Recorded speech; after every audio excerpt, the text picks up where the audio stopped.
છોકરો હવે મોટો થયો હશે. પોતે જેલમાં ગયો ત્યારે જરા જરા ચાલતો શીખ્યો હતો.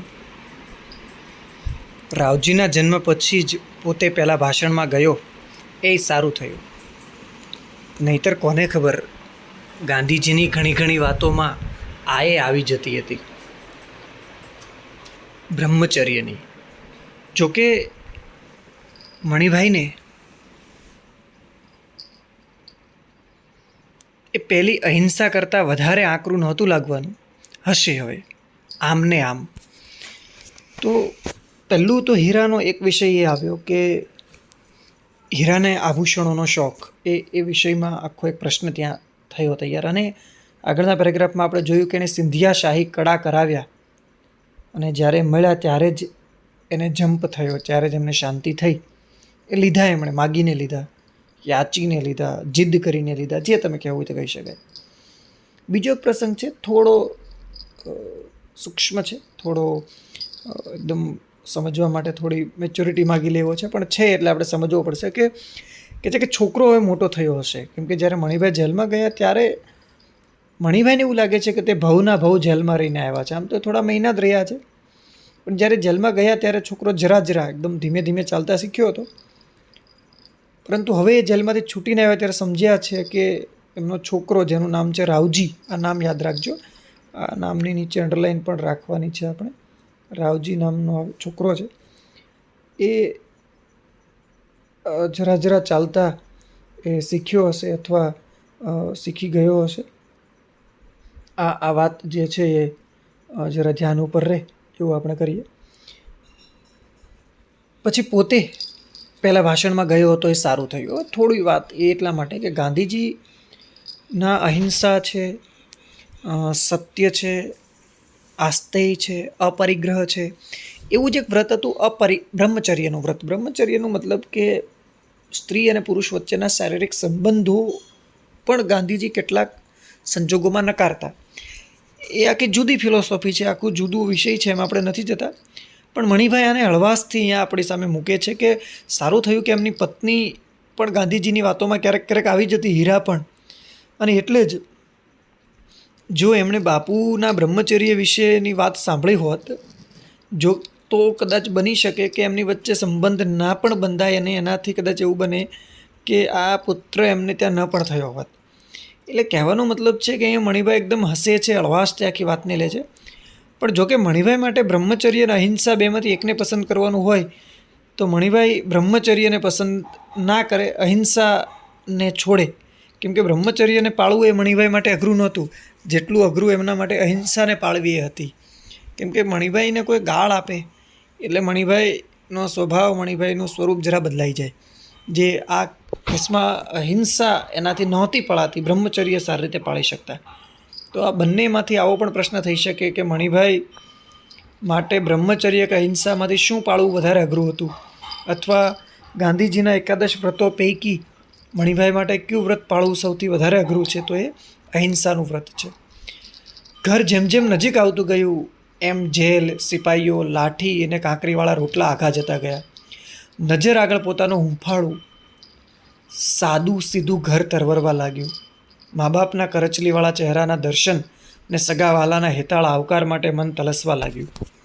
સાથીદારોએ તો કહ્યું હતું કે તરત પાછા આવી જજો મણિભાઈ, પણ એનું મન અંદરથી ઢીલું પડ્યું હતું. એને ઘરમાં રહેવું હતું, એને હીરાને મળવું હતું, બા અછોવાના કરે માણવું હતું. આ પેરેગ્રાફ આખી વાર્તાની અંદર, આખી ટૂંકી વાર્તામાં કરવટ લે છે, એક પડખું બદલે છે.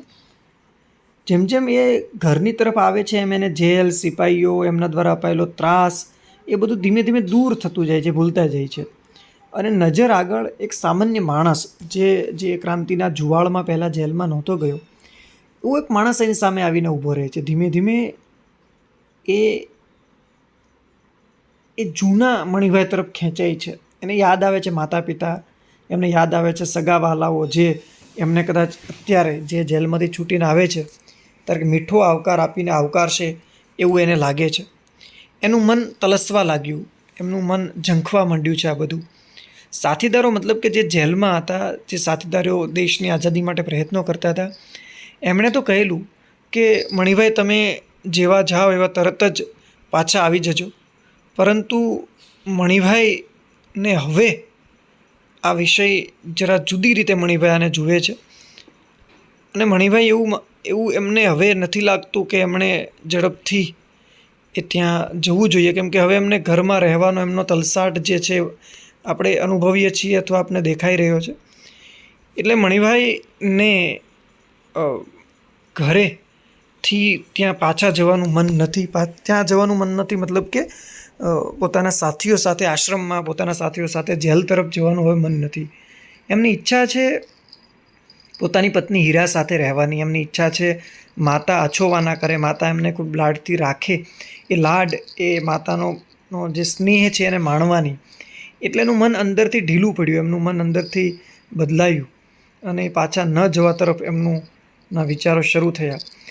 ત્રીજા વિચારો મણિભાઈના મનમાં, ત્રીજું એંગલ મણિભાઈના મનમાં શરૂ થાય છે કે ગામના માણસોએ તે મીટિંગ ભરશે.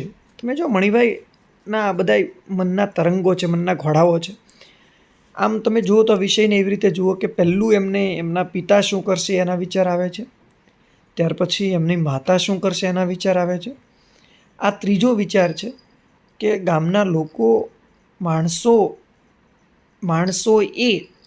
ગામના માણસોએ નિપાત છે ત્યાં, ગામના માણસો પણ બીટિંગ માત્ર મિટિંગ જ શબ્દ છે, બીટિંગ માત્ર પ્રાસ મેળવવા માટે છે. રવાનું પ્રાસ એને તો રવાનું પ્રાસ કહે છે. તો મીટિંગ ભરશે એટલે માત્ર મિટિંગ કરશે, એક સભા કરશે. અને મણિભાઈ એવું માને છે કે દેશની આઝાદી માટે જેલમાં જઈને આવ્યો છે એટલે આ લોકો એમને હાર વગેરે પહેરાવશે, એટલે કે હાર પહેરાવશે. કદાચ નિશાળના માસ્તરને બોલાવી લાવશે ભાષણ કરવા. તો ગામડાઓની અંદર દેશ માટે, દેશની આઝાદી માટે, દેશની ક્રાંતિ માટે ભાષણ વગેરે આપવાનું કામ એ ગામડાના જે ધૂળી શાળાઓ છે, જે ધૂળી શિક્ષણ શાળાઓ છે એના શિક્ષકો કરતા. તો કે જે શિક્ષકને બોલાવશે, માસ્તરને બોલાવશે ને એ કંઈક વળી દેશની આઝાદી વિશે અને એમાં મણિભાઈ જેવા ક્રાંતિકારીઓના પ્રદાન વિશે ભાષણ પણ આપશે. પછી મણિભાઈ એવું માને છે કે પોતે પણ ત્યાં નિપાતના અર્થમાં પોતે પણ કંઈક જવાબ વાળવો પડશે, એટલે પોતે પણ કંઈક બોલવું પડશે, પોતે પણ કંઈક ભાષણ આપવું પડશે. પણ છેલ્લે ભારત માતા કી જય, મહાત્મા ગાંધી કી જય એમ બોલાવવું પડશે. તો મણિભાઈ વિચારે છે કે હું ગામમાં જઈશ ત્યારે એક જાહેર સભા થશે, એની અંદર ગામના શિક્ષકો એ ભાષણ આપશે, અંતે મણિભાઈને પણ બોલવાનું કહેશે, મણિભાઈએ પણ ભાષણ આપવું પડશે. પણ આખા ભાષણના અંતે જેમ એ વખતે બધા જ ભાષણ દેનારાઓ, એ વખતે બધા જ દેશની અંદર વક્તવ્યો આપનારાઓ અંતે ભારત માતા કી જય, મહાત્મા ગાંધી કી જય બોલતા એમ મણિભાઈને લાગે છે પોતે પણ બોલવું પડશે. ફરી વિચારોના ઘોડાઓ એમના દોડે છે. મારું આ હિન્દીનું એક નવું જ હતું, પણ કંઈ નહીં, શીખી લેવાય તો. તો જુઓ, મણિભાઈ માટે હિન્દી ભાષા એ એટલી સરળ નહોતી. એટલે કહે છે કે આજે હિન્દીમાં ભારત માતા કી જય, મહાત્મા ગાંધી કી જય અને થોડું ઘણું હિન્દીમાં બોલવું પડે તો અઘરું છે. પણ પાછા પોતાની જાતને સમજાવે છે, ના એ તો શીખી લેવાય, બોલી લેવાય. કેવી રીતે? તો કે છે આ ગુજરાતી બરાબર ના આવડ્યું? પ્રશ્ન કરે છે. જ્યારે જેલમાં ગયા ત્યારે મણિભાઈને વાંચતા લખતા નહોતું આવડતું, પણ એમને લાગે છે કે જેમ જેલમાં જઈને ગુજરાતી બરાબર આવડી ગયું, હિન્દી પણ આવડી જશે. એમને એમ હિન્દી બાપુ કહેતા હશે બરાબર જ હશે ને? એ ઓછા કંઈ ખોટું કહે? તો અહીંયા સરસ મજાનો જવાબ છે કે બાપુ કહે છે કે હિન્દી પણ આવડવું જોઈએ, હિન્દી પણ એ આપણી રાજ્ય ભાષા છે તો એ પણ આપણને આવડવી જોઈએ અને સરળ છે એવું બાપુ કહે છે. તો મણિભાઈને લાગે છે કે બાપુ કંઈ થોડું ખોટા કહેતા હશે, બાપુજી કહેતા હશે બરાબર જ કહેતા હશે. તો આવા ને આવા વિચારોમાં રસળતો અને ઝડપભેર પગલાં ઉપાડતો મણિભાઈ પોતાના મહોલ્લામાં આવી પહોંચ્યો. જ્યારે ચાટ આગળ પડ્યા હાંફતા 2-4 કૂતરાઓમાંથી એકે આંખ ઉઘાડી એની સામે જોયું અને પહેલાં ભસીને ને પછી પૂંછડી હલાવીને એનું સ્વાગત કર્યું. એક શબ્દ અહીંયા ખાસ અગત્યનો આવે છે, એ છે ચાટ. આ એક શબ્દ ખાસ ધ્યાનમાં રાખજો. અહીંયા કૂતરાઓને ખાવાનું આપવામાં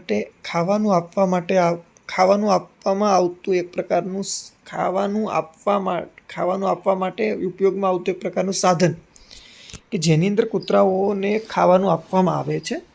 એને ચાટ કહે છે. આ કેટલીક વાર પૂછાઈ ગયું છે, લગભગ એકાદી 2 વાર મારા ધ્યાને આવ્યું છે.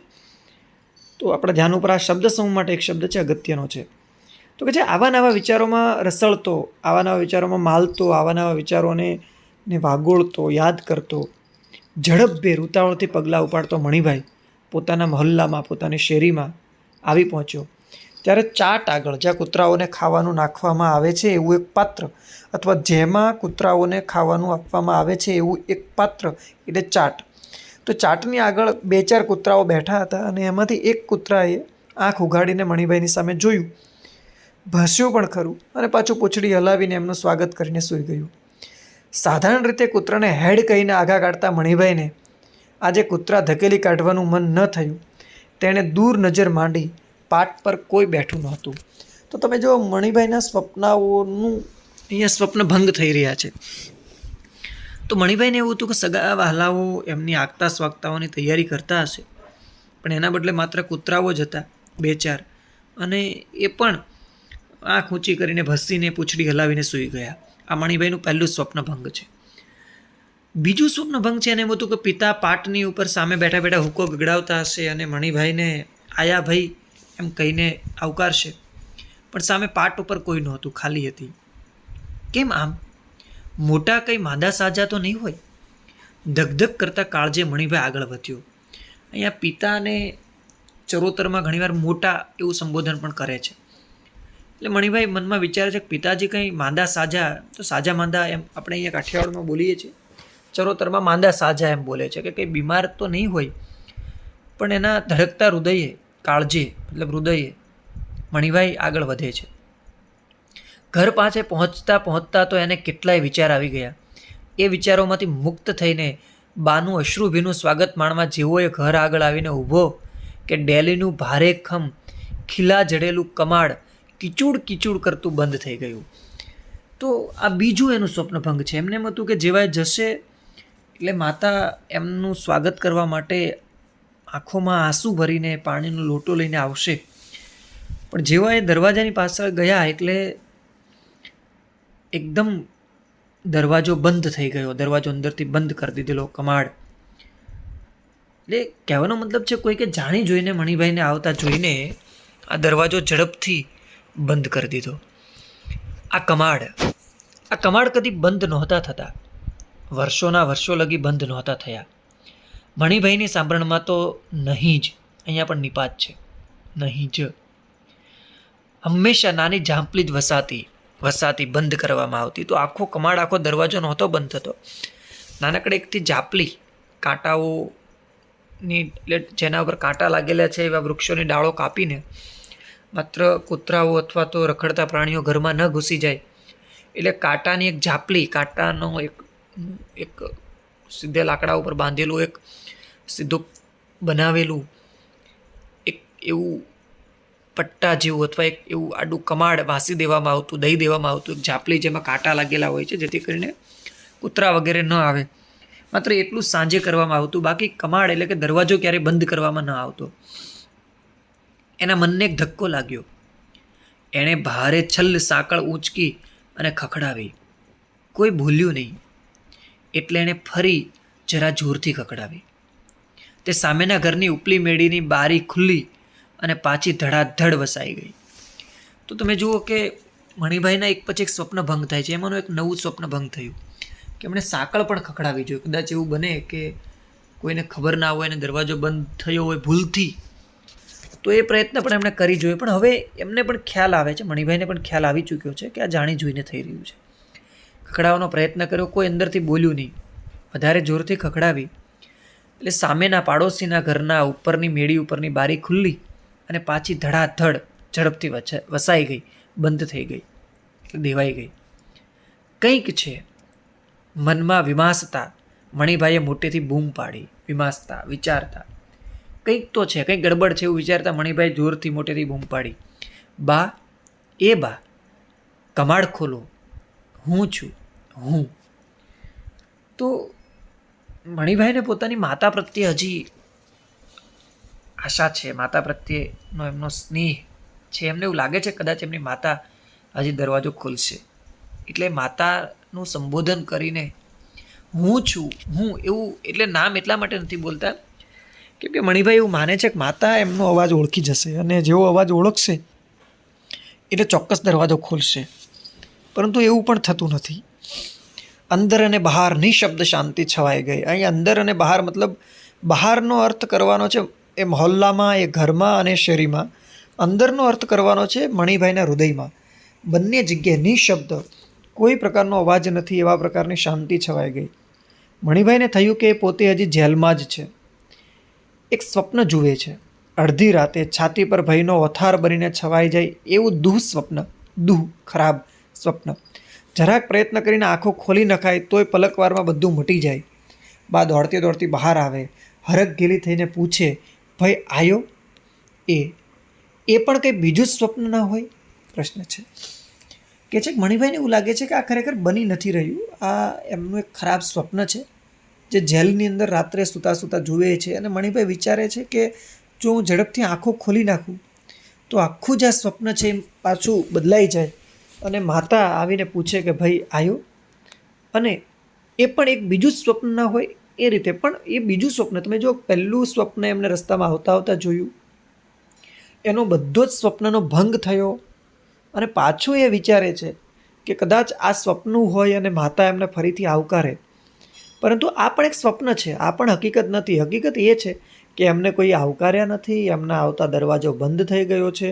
આડોશી પાડોશીઓ જોઈને પણ બારીઓ પાછી વાસી દીધી છે, બંધ કરી દીધી છે. મતલબ કે આ સત્ય છે કે મણિભાઈને બધા ધુતકારી રહ્યા છે, મણિભાઈથી બધા અંતર બનાવી રહ્યા છે. અને મણિભાઈ જે સ્વપ્નાઓ સેવી રહ્યા છે એનાથી એ બધું ઉલટું થઈ રહ્યું છે. આ હકીકત છે. બાકી બંને ઉપર અને નીચેની બંને ઘટનાઓ સ્વપ્ન છે. કે પોતે જેલમાં હોય ને આવું ખરાબ સ્વપ્ન જોતો એ પણ એક સ્વપ્ન છે, અને રસ્તામાં જોતા જોતા જે આવ્યા એ પણ એક સ્વપ્ન છે. ઓચિંતા પગ દુખવા માંડ્યા. બહુ થાક્યો છે પોતે.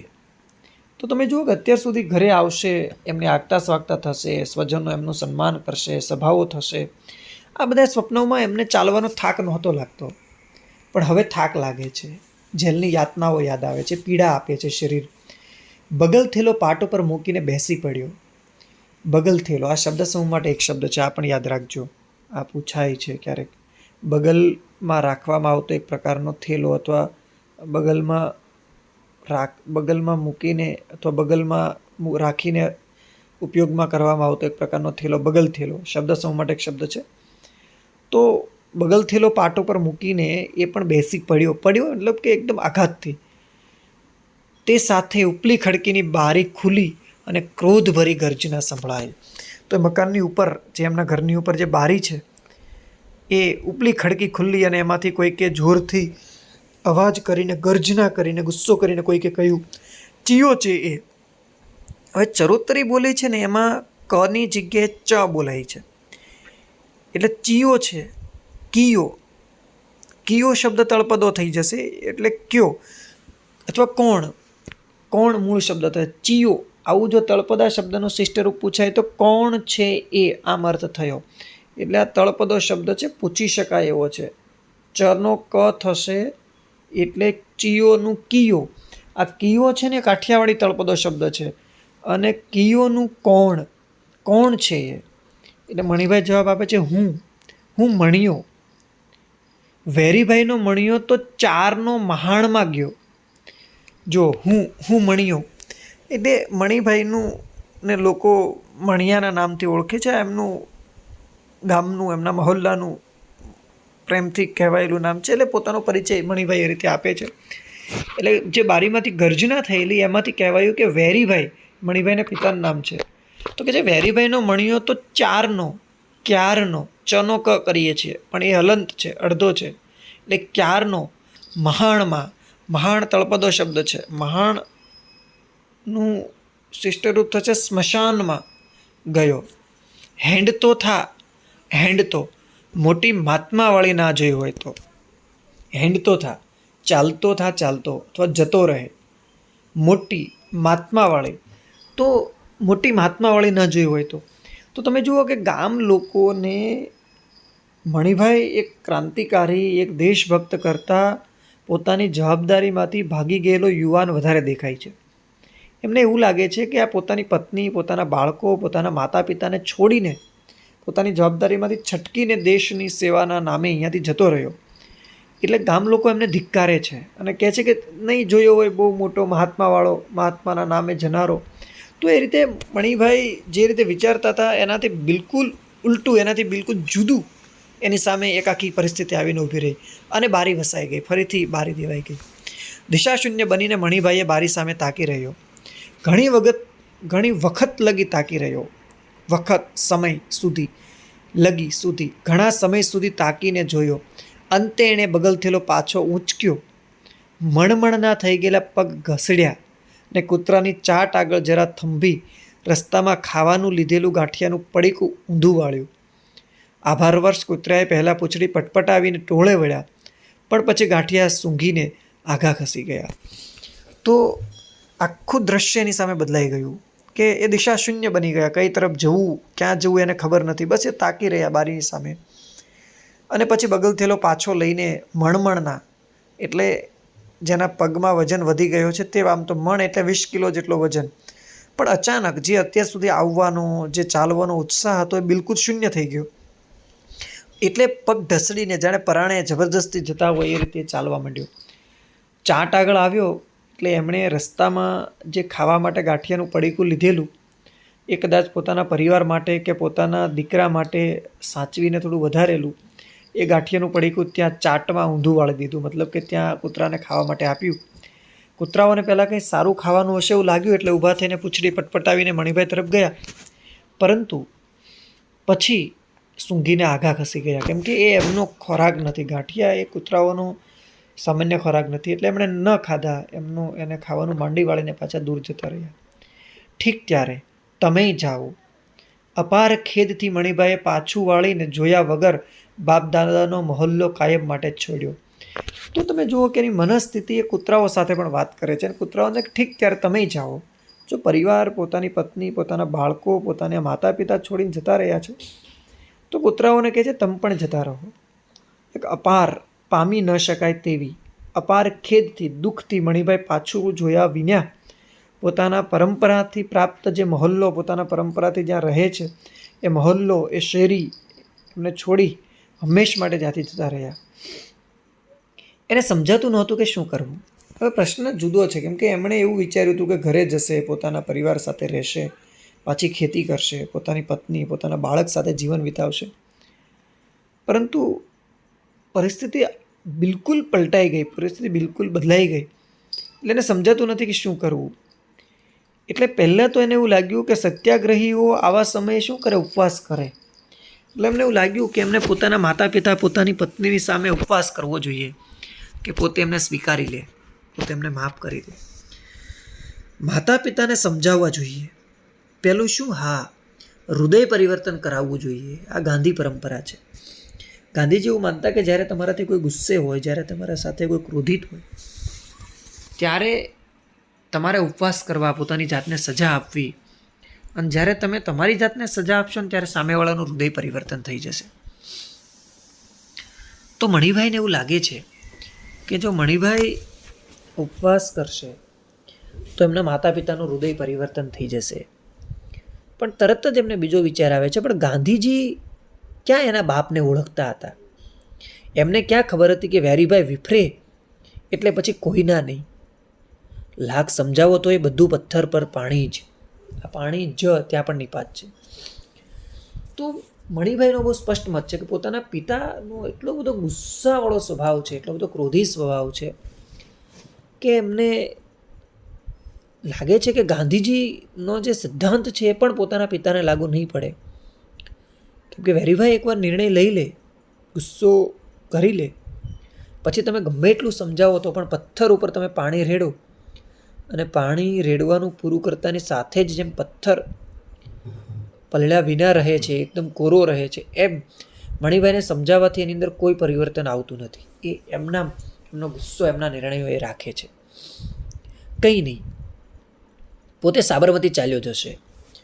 આ સાબરમતી એ કોઈ નદીનું નામ અહીંયા નથી, પણ સાબરમતી અહીંયા બાપુના આશ્રમનું નામ છે, સાબરમતી આશ્રમ. પણ સાબરમતીના કિનારે આવેલો છે. એટલે સાબરમતી ચાલ્યો જશે, મતલબ કે સાબરમતી આશ્રમ જતા રહેશે. રેટીઓ કાચશે, દેશ સેવા કરશે, નહીતર પાછો સત્યાગ્રહ કરીને જેલમાં જશે.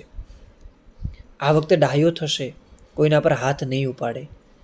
વેરીભાઈને જો એમ લાગતું હોય કે મણિયો મરી ગયો તો પોતાના મનથી પણ બાપ વાક્ય અધૂરું છે. જો કે મણિભાઈ પણ આપણે જાણીએ છીએ ચેપ્ટરની શરૂઆતથી કે ગુસ્સેલ સ્વભાવનો માણસ છે. એટલે એણે કેટલાક નિર્ણયો કરી લીધા કે તો હું પણ સાબરમતી આશ્રમ જતો રહીશ, ત્યાં આશ્રમમાં રહીશ, રેટીઓ કાતીશ. મતલબ રેટીઓ કાપડ બનાવવા માટે જે દોરાઓ જોઈએ એ બનાવવા માટેનું સાધન છે, અને ખાદીના કાપડ બનાવવા માટે ખાસ આનો ઉપયોગ થાય. ગાંધી સિદ્ધાંતની અંદર રેટીઓ એ બહુ મહત્વનું એક સાધન છે, અથવા બહુ મહત્વપૂર્ણ એક હથિયાર છે. એટલે રેટીઓ પણ ગાંધીજી સાથે પ્રયોગ થતો એક બહુ મહત્વનો શબ્દ છે. તો મણિભાઈ કહે છે કે હું એ કરીશ, દેશની સેવા કરીશ, નહીતર સત્યાગ્રહ કરીને પાછો જેલમાં જતો રહીશ. પણ આ વખતે જેલમાં જઈશ તો ત્યાં પણ ડાહ્યો થઈ જઈશ, કોઈના ઉપર હાથ નહીં ઉપાડે. આવા કેટલાક સંકલ્પો એમણે કર્યા.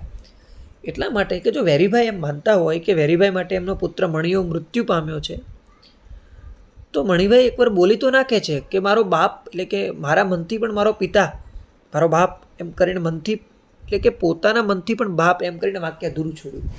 મતલબ કે મારા માટે તો મારા પિતા પણ મૃત્યુ પામ્યા છે એવું માની લઈશ. ઓચિંતા મા સાંભળી. તમે જુઓ કે એક પુત્ર પોતાના પિતા માટે ગુસ્સામાં આ વિચારે છે એ આપણને સહજ રીતે સમજાય અથવા માન્યમાં આવે છે, પરંતુ તરત માતા યાદ આવે છે. મા સાંભળી. ગળે સોપારી જેવો ગોળ ડૂચો ભરાયો ને આંખો ભીની થઈ ગઈ. માએ પણ બારણું ન ખોલ્યું. પ્રશ્ન છે કે ચલો પિતા તો ગુસ્સામાં નિર્ણયો લઈ લે. આ આપણે પારિવારિક રીતે પણ જોતા હોઈએ છીએ કે પિતાના નિર્ણયો કઠોર હોય છે, પણ એ પિતા દ્વારા લેવાયેલા કઠોર નિર્ણયોમાં પણ માતા પરિવર્તનો કરાવતી હોય છે. એટલે માતા સાંભળી, જ્યારે માતા યાદ આવી ત્યારે ગળું એકદમ ભરાઈ ગયું, રૂંધાઈ ગયું, અને એનાથી આમ આંખમાં આંસુ તો આવે છે પણ એ મુક્ત મને રડી નથી શકતો. એને એક વાતની પીડા, એક વાતનું દુઃખ એ છે કે પિતાએ તો ઠીક છે ચલો, પણ માતાએ પણ દરવાજો ના ખોલ્યો. આ દુઃખ એમને બહુ વધુ લાગી આવે છે, અને એનું મગજ બહેર મારી ગયું હતું. પણ પગ એમની પોતાની આગવી સૂઝ હતી, પગને એમની પોતાની આગવી સૂઝ હતી. તો મણિભાઈનું મગજ કામ કરતું બંધ થઈ ગયું છે, કામ નથી કરી શકતું, પણ એમના પગને આગવી સૂઝ હતી. મતલબ કે એ તાંદ્રા અવસ્થામાં, બેશુદ્ધ અવસ્થા જેવી અવસ્થામાં એમના પોતાની રીતે ચાલ્યા જાય છે. રસ્તામાં એને જોઈને ઓળખ્યો ન ઓળખ્યો કરતા માણસો એને જાણે દેખાતા હતા અને નહોતા દેખાતા. તો જુઓ કે ગામનો સામૂહિક નિર્ણય છે મણિભાઈનો ત્યાગ કરવાનો. એટલે રસ્તામાં મળતા જે માણસો હતા એ પણ એમને ઓળખ્યો ન ઓળખ્યો કરતા હતા, જાણે મણિભાઈને ઓળખતા હોવા છતાં ઓળખતા નથી એવું વર્તન કરતા હતા. પણ મણિભાઈ પણ સામે એમને નથી જોતા એવી રીતે આખો વ્યવહાર કરી રહ્યા છે, ને એ રીતે બંને પરસ્પર એકબીજાને પસાર કરી રહ્યા છે. ચોરે એનો બાળપણનો ભાઈબંધ મગનિયો બેઠો હતો. આ એક નામ યાદ રાખવાનું છે, મણિભાઈના મિત્રનું નામ છે મગનિયો.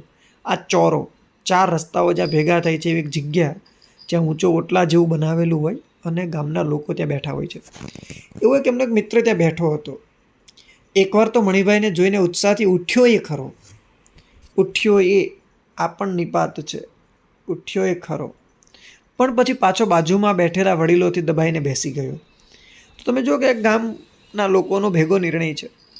એટલે એક એમનો મિત્ર જૂનો મગનિયો છે એ ઊભો થઈને મણિભાઈને ઉત્સાહથી મળવા ઊભો પણ થઈ ગયો, પણ જોયું કે ગામના વડીલો એમને જોઈ રહ્યા છે, એટલે વડીલોથી ગભરાઈને ડરીને એ પાછો બેસી ગયો હતો ત્યાં. મણિભાઈ નિર્લેપ ભાવે ગામ છોડીને બહાર નીકળ્યો. નિર્લેપ ભાવે, કોઈ પણ પ્રકારના કોઈ પણ પ્રકારની ઈચ્છા, અપેક્ષાઓ વિના, એકદમ લેપ વિના, એમની સાથે જોડાયા વિના ગામની બહાર નીકળી ગયો. સામેથી કોઈક આવતું હતું, બોલ્યું, ચો હેંડ્યા સુંદરણા. કોઈક સ્ત્રી છે સામેથી આવતી એમણે જોઈ, અને એણે સામેથી મણિભાઈને બોલાવ્યા, ચો, ક્યો હેંડ્યા. ચનું ક કરીએ તો ક્યો હેંડ્યા. ક્યો હેંડ્યા તળપદો રૂપ છે, ક્યાં ચાલ્યા. સુંદરણા, આ તખલ્લુસ, એટલે કે તખલ્લુસ તો નહીં પણ સ્નેહથી પાડેલું એક બીજું નામ છે સુંદરણા. તો મણિભાઈએ જવાબ ન આપ્યો, કેમ કે એનું ધ્યાન જ નથી કોણ શું બોલાવી રહ્યું છે, શું પૂછી રહ્યું છે. એટલે એમનામ જ એ અવસ્થામાં ચાલ્યા જાય છે અને આગળ ચાલી જ ગયો. પછી આસ્તેથી મનમાં કુંડાળા જાગ્યા. શાથી પહેલાં એ સુંદરણા નામ દીધું. ત્યાં તો કોઈ સગું વહાલું નહોતું રહેતું. તો ગામની બહાર એક પટેલોનો વિસ્તાર, પટેલ લોકો રહે છે, એની બાજુમાં એક ઘર છે અને ઘરમાંથી બહાર આવતા કોઈ વ્યક્તિ એમને સુંદરણા સંબોધન કર્યું. તો એ વખતે તો એમના મેં જતા રહ્યા, બહુ ખાસ એના પર ધ્યાન ન આપ્યું. પણ થોડી વાર પછી એમને વિચાર આવ્યો કે શા માટે કોઈએ સુંદરણા એવું સંબોધન કર્યું હશે, કેમ કે ત્યાં તો કોઈ સગાવાલા રહેતું નહોતું. પણ પાછા વળવાની ને કોઈને કંઈ પૂછવાની વૃત્તિ જ ન જાગી. વૃત્તિ, ઈચ્છા. તો પાછા વળી જવાની અને પાછા વળીને એને પૂછવાની કે ભાઈ તમે શા માટે મને સુંદરણા એવું સંબોધન કર્યું, તો કોણે કર્યું એ કંઈ જાણવાની કે પૂછવાની એમની વૃત્તિ, ઈચ્છા જ ન જાગી. એ તો સારું થયું કે જોઈતો રાત સામે મળ્યો. આખું નામ છે જોઈતો રાત નામનો વ્યક્તિ સામો મળ્યો. એ ન મળ્યો હોત તો મણિભાઈ સીધા સાબરમતી પહોંચી જ ગયો હોત. પણ જોઈતો મળ્યો. જોઈતાએ બધી વાત કરીને મણિભાઈને અને મણિભાઈ સુંદરણાની વાટે ચાલ્યા. સુંદરણાની વાટે, સુંદરણાના રસ્તે, સુંદરણા સંબોધન જ્યાંથી થયું હતું એ જગ્યા તરફ મણિભાઈ ચાલ્યા. તો જોઈતાએ આખી વાત કરી કે જે તમને સુંદરણા સંબોધન કર્યું એ આ વ્યક્તિ છે અને એમણે આ સંબોધન આ માટે કર્યું. એટલે મતલબ કે આખો વૃત્તાંત જે આગળ આવવાનો છે. અને મણિભાઈ સુંદરણા જ્યાંથી સંબોધન થયું એ રસ્તા તરફ ચાલ્યા. હજી એને બધું માન્યામાં નહોતું આવતું. હીરા એકલી ઘર માંડીને રહે, અરે એ બને જ કેવી રીતે? તો તમે જુઓ કે આખા પ્રકરણનો ઉઘાડ આ રીતે થાય છે કે મણિભાઈ એવું માને છે કે કોઈક બીજાનું સંબોધન હતું, પણ એ મણિભાઈની પત્ની હીરાનું સંબોધન હતું સુંદરણા. એટલે એને માન્યામાં નહોતું આવતું કે હીરા એકલી ઘર માંડીને, ઘર બાંધીને ઘરમાં એકલી રહે ખરી? એ બને જ નહીં. કેમ કે જે આભૂષણોની આટલી બધી શોખીન, જે આટલી બધી સ્પષ્ટ બોલનારી, જે આટલી બધી સ્વાભિમાની સ્ત્રી, એ એકલી ઘરમાં રહે ખરી? પણ બન્યું હતું. સાવ નાનું ઘર હતું. પાટીદાર મહોલ્લો ને છેડે છેવાડે, એટલે કે સાવ નાનું ઘર, પાટીદાર મહોલ્લાને છેડે છેવાડે આંગણામાં ભેંસ હતી. સામે કાથીનો ખાટલો હતો. એના પર હીરા રાવજીને રમાડતી હતી.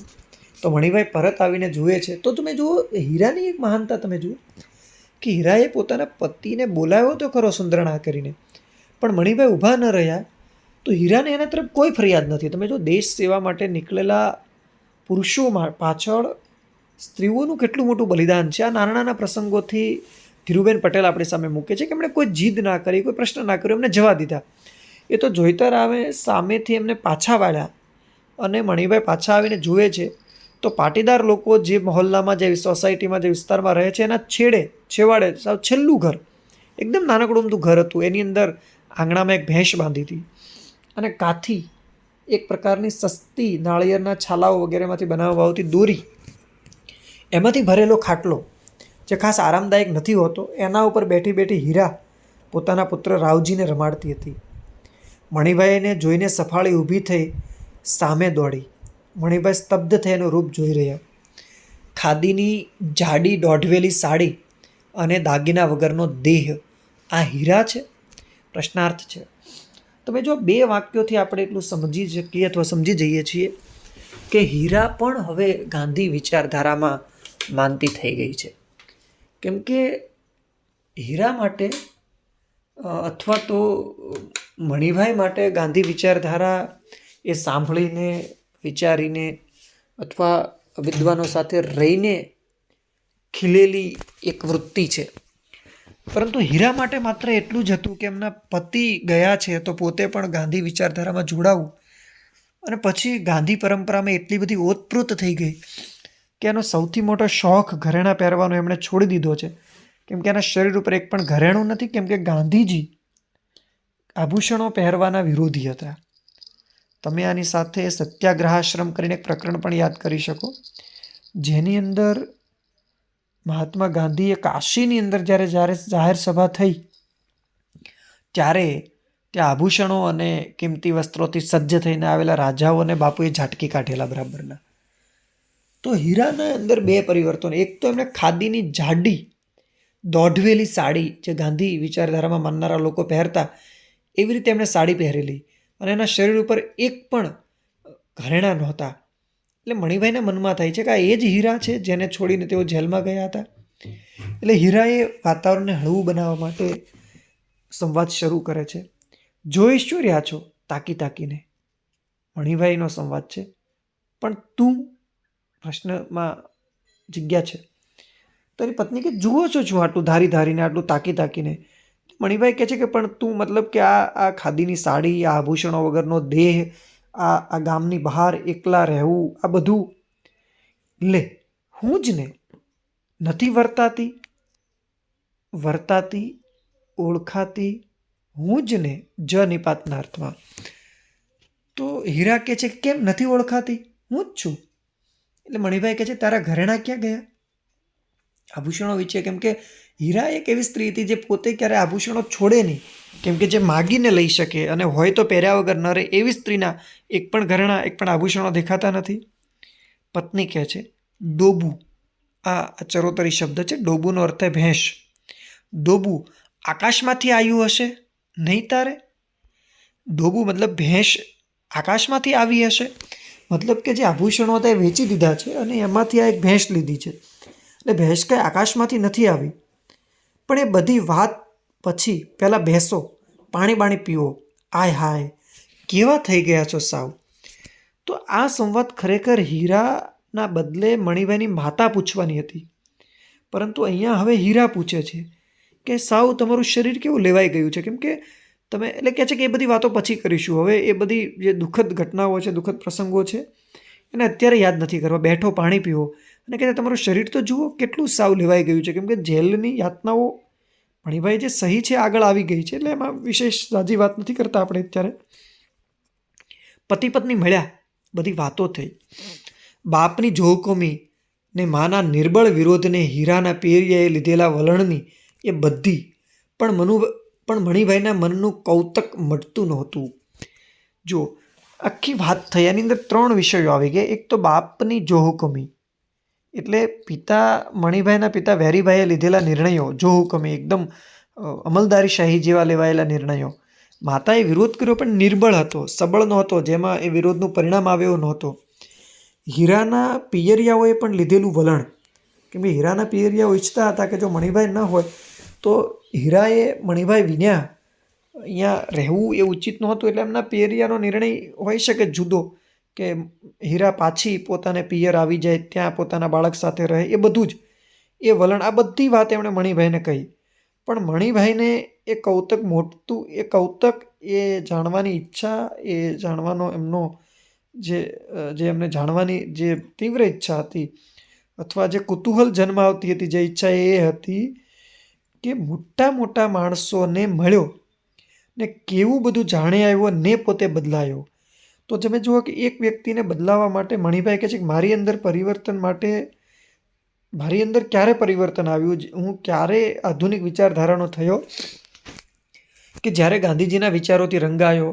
ત્યાર પછી પણ જેલમાં ગયા પણ પછી એકદમ ગાંધી વિચારધારાવાદી તો હું નહોતો જ, પણ ત્યાં જઈને મોટા માણસોને મળ્યો, એમના વિચારોને સાંભળ્યા અને પછી હું બદલાયો, પોતાની અંદર પરિવર્તન આવ્યું. પણ આ હીરા માટે એવું કોઈ નહોતું. હીરા તો પોતાની રીતે અંદરથી બદલાઈ હતી. એટલે એને પ્રશ્ન થાય છે કે એને કોણે આ શીખવાડ્યું? એ ક્યાંથી આટલી સાહસિક થઈ શકી? આટલું મોટું સાહસ, પોતાના પિતાને, પરિવારને છોડવો, પોતાના સાસરાના ઘરમાંથી કાઢી મુકાયા પછી પણ ગામમાં રહેવું, પોતાની રોજગારી પોતે જાતે ઊભી કરવી, ઘરેણાઓ વેચીને ભેંસ વગેરે લાવવું.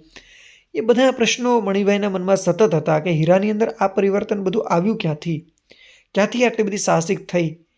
હીરાએ તો જાણે ટૂંકો અને ટચ જવાબ આપ્યો, જ્યાં તમે ત્યાં હું. તો મણિભાઈ પ્રશ્નો તો પૂછ્યા હીરાને કે આ બધું ક્યાંથી આવ્યું? પણ હીરા કહે છે કે બસ આટલું જ, કે જે પરંપરામાં, જે વિચારધારામાં જ્યાં તમે ત્યાં હું. આ સંકુલ વાક્ય છે, જ્યાં તમે ત્યાં હું. એકદમ નાનકડું અમથું વાક્ય છે, એટલે યાદ રાખજો ધ્યાનમાં.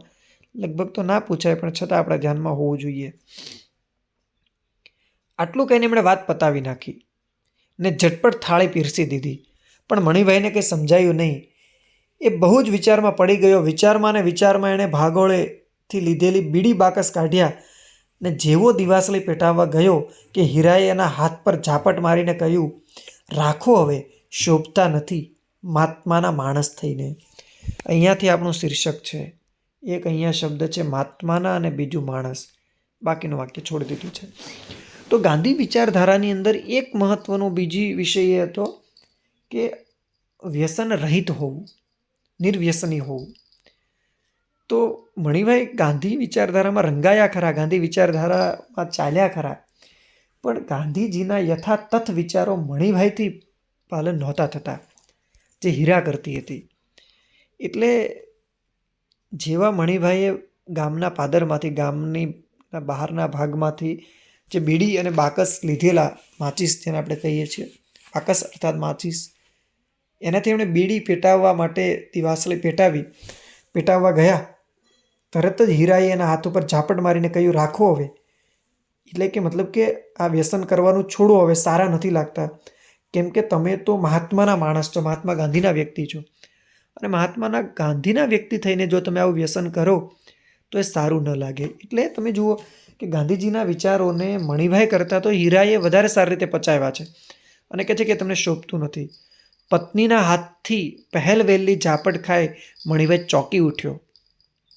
ચીડાવવાની તૈયારીમાં હતો ત્યાં સામસામી નજરો મળીને બંને હસી પડ્યા. ઇન્કલાબ જિંદાબાદ. તો અહીંયા તમે જુઓ કે મણિભાઈની ઉપર પત્નીએ પહેલી વાર હળવી આમ ઝાપટ સ્નેહથી, પ્રેમથી મારેલી છે, પણ મણિભાઈને આશ્ચર્ય થયું કે પત્ની એના ઉપર હાથ ઉપાડી રહી છે. એટલે એક ક્ષણે તો એનામાં ગુસ્સો આવવાની તૈયારી હતી, પણ પાછી બંનેની નજરો મળી અને બંને એકસાથે હસી પડ્યા. કેમ કે ગાંધી વિચારધારામાં જે વાયલન્સ છે એનો પણ ખાસો વિરોધ છે. અને મણિભાઈ પોતાની પત્ની ઉપર હાથ ઉપાડે અથવા ચીડાય એ બને એ પહેલાં મણિભાઈ ગાંધી વિચારધારામાં બરાબર રંગાયા. અને ઇન્કલાબ જિંદાબાદ. ઇન્કલાબનો અર્થ સ્વતંત્રતા થાય. અહીંયા વ્યસનથી સ્વતંત્રતા, ગુસ્સાથી સ્વતંત્રતા, સ્ત્રી ઉપર થતા વાયલન્સ, સ્ત્રી ઉપર થતી હત્યાઓથી સ્વતંત્રતા, એ બધા અર્થો લઈને જિંદાબાદ એ શબ્દ અહીંયા મૂક્યો છે. તો એક સરસ મજાની ટૂંકી વાર્તા. આમ તમને એવું લાગે કે એ આખી ક્રાંતિની એની બધી વાતો છે, પણ હકીકતે આ એક સરસ મજાની એકદમ રોચક અંતવાળી આ ટૂંકી વાર્તા છે. આ ડામ્પ, મોટું પગલું, એ શબ્દ સમૂહ માટે એક શબ્દ છે. સાપેક્ષ, અપેક્ષાવાળો, એ પણ શબ્દ સમૂહ માટે એક શબ્દ છે. ઇન્દ્રિય નિગ્રહ, બ્રહ્મચર્ય, એ પણ શબ્દ સમૂહ માટે એક શબ્દ છે. મહાણ અર્થાત કે સ્મશાન, એ તળપદો શબ્દ છે. ત્યાર પછી દંડુકા શબ્દ સમૂહ માટે એક શબ્દ છે. ઘૂમટો શબ્દ સમૂહ માટે એક શબ્દ. ત્યાર પછી વિમાસવું, વિચારવું, તળપદો શબ્દ છે. દિશાશૂન્ય, ધ્યેયહીન, સૂઝબૂઝ વિનાનું, એ રૂઢિપ્રયોગમાં આવી શકે, છતાં ધ્યાનમાં રાખવું, પણ પૂછાય એવું નથી. કેફ, નશો, તળપદો શબ્દ છે. તાસીર, પ્રકૃતિ, સ્વભાવ, સમાનાર્થી શબ્દ છે. ગતાગમ, સમજ, તળપદો શબ્દ છે. ખેવના, ઈચ્છા, આશા, સમાનાર્થી શબ્દ છે આ છેલ્લા ત્રણ. મજૂસ, પેટી, પટારો, શબ્દ સમૂહ સમાનાર્થી શબ્દો છે. મોસ્ટ આઈએમપી, ચાટ, કૂતરાને ખાવા નાખવાનું સાધન, ખૂબ અગત્યનો શબ્દ. જુવાળ, ભરતી, પ્રવાહ, સમાનાર્થી. પરસાળ, ઓસરી, સમાનાર્થી નહીં, પણ તળપદો શબ્દ. કૌતુક, કૌતક, નવાઈ, સમાનાર્થી. અછોવાના કરવા, અતિશય લાડ કરાવવા, આમ તો કહેવત છે, પરંતુ રૂઢિપ્રયોગમાં પૂછી શકાય એવી છે. આ બંને રૂઢિપ્રયોગો પણ અગત્યના છે. લોહી ઉકળી ઉઠવું, ગુસ્સે થવું, અને પગ મણમણ ના થઈ જવા, મનને ખિન્ન થઈ જવું. તો આટલી વસ્તુઓ અહીંયા છે. સમાનાર્થ, એક એક વાક્યના બધા જ પ્રશ્નો કરવાના છે. સવિસ્તારની અંદર મહાત્માના માણસ શીર્ષકની યથાર્થતા એ ખાસ અગત્યનો છે. બાકીના બે પ્રશ્નો આપણે જોઈ રાખવાના છે.